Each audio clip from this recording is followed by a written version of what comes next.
with her WBC featherweight title on the line for its first defense. Skye Nicolson realized the sky is the limit as she shines in her first title defense against Diana Vargas. Let's talk about the fight, defense, and what may be up next for Skye.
Skye Nicolson looked to perform and make her name known in America as she appeared on the undercard for Jaron Ennis's fight against David Avanesian. And she didn't disappoint after having a successful outing defending her WBC featherweight title for the first time when she faced Diana Vargas from the Dominican Republic. This was a fight that was scheduled for 10 rounds, and the two women would face one another as a preliminary bout just preceding the main event. Now, Nicolson, who hails from Australia, was entering this match having won her title from Sarah Mahfoud in a contest for the WBC featherweight title vacated by Amanda Serrano. Now, Nicolson thought that she may have the chance to face Serrano, but Serrano didn't want to defend or hold on to the WBC title after they mandated that they would not be sanctioning 3-minute rounds or 12 rounds for women's championship bouts. So Serrano abdicated that title. In swooped Skye Nicolson, and she put on a tremendous performance against Sarah Mahfoud, winning the title. So tonight, when she faced Diana Vargas, it was to defend the title for the first time as the champion. And she did exactly that. She fought like a champion. Her past amateur and Olympic experience withholding, she fought like a professional. I noticed right off the bat that Skye is the type of fighter, she's very defensively sound, but a lot of it has to do with the positioning of her hands and the movement of her feet. She has very educated footwork, but that's not the only thing. Skye can control distance with the best of them.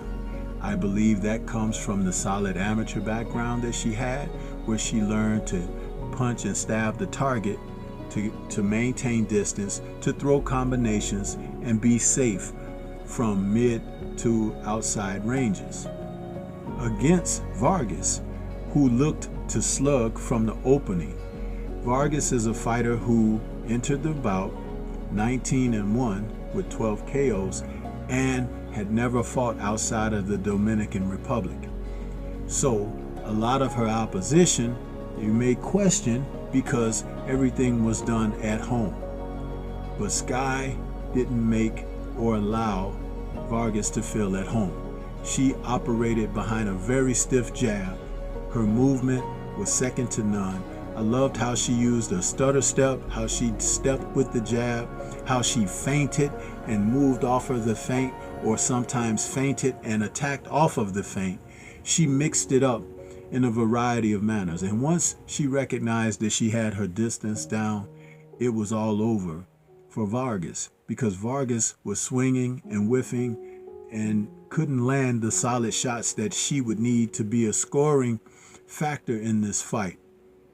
Skye was able to move around, keep the fight in the center of the ring, never languished near the ropes or the triangle, and every so often she dropped that left hand on Vargas, which was, at one point, it shook Vargas tremendously.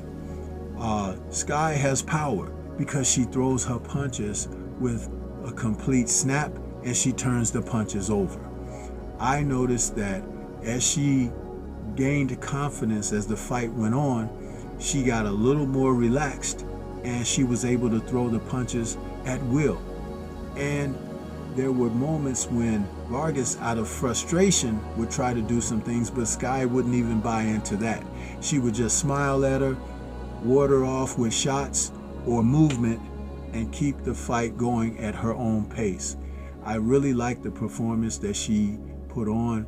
It was reminiscent of a performance we would see later in the evening a week prior with Shakur Stevenson, and how he performed against Artem Harutyunyan.